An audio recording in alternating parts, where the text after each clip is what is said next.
Hey everyone, this is Stephen Strawn at Cast Iron Cookware, where you can find information to help you better collect, restore, and use cast iron cookware. Today I'm going to be doing a quick and easy drop biscuit recipe, and I'm going to be using my Cracker Barrel mini cake pan for that, and I'm going to do that coming right up.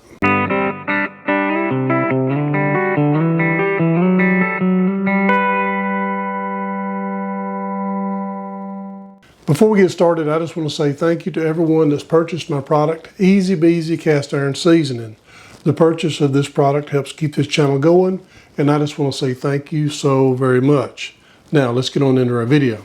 Like I said in the beginning, I'm going to be using my Cracker Barrel mini cake pan, and I believe this was made for Cracker Barrel by Lodge, and it has 7 pretty large cups, a little bit larger than you'd see in a muffin pan. So let me pull the camera down so you can see what's going on. So what we're going to be needing to begin with is 2 cups of sifted self-rising flour. And we're going to start off by sifting this just so it'll be light. And there we go. Okay, we got 2 cups. So we have 2 cups of sifted flour, 1 cup of whole buttermilk, and our third ingredient is going to be 1 stick of frozen butter.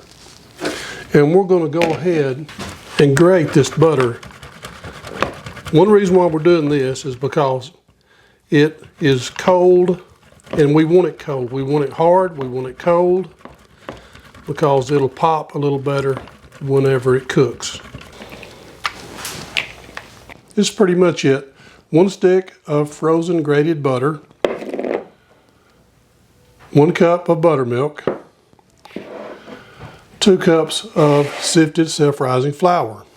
Now we're going to pour our self-rising flour in there, and we're going to kind of mix this up a little bit before we add our milk.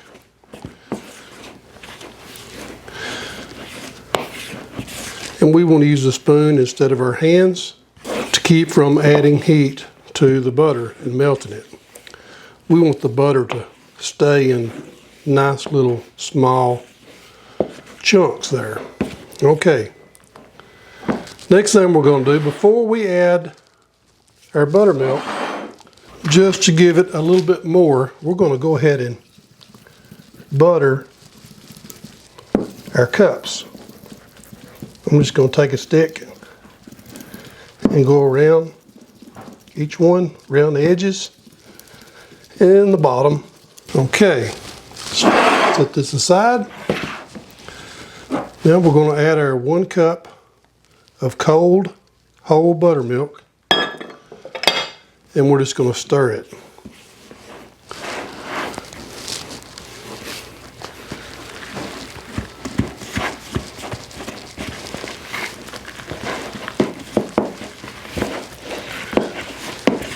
I'm going to fold in all the powdery parts. And if it looks a little bit too thick, you can add a little bit more buttermilk. We want it a little bit on the sticky side.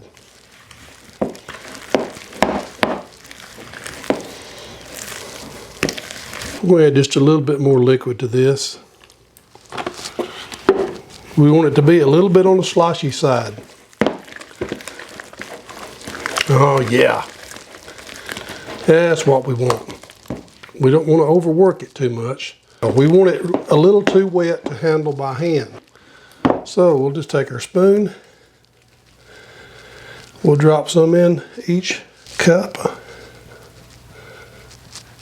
Now if you have 2 of these pans and you want to make 14 biscuits, then you'll have to double the recipe.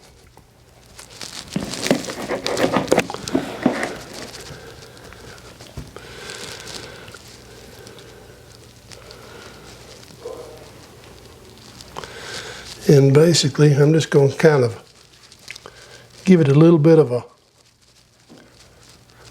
massage to kind of even it out.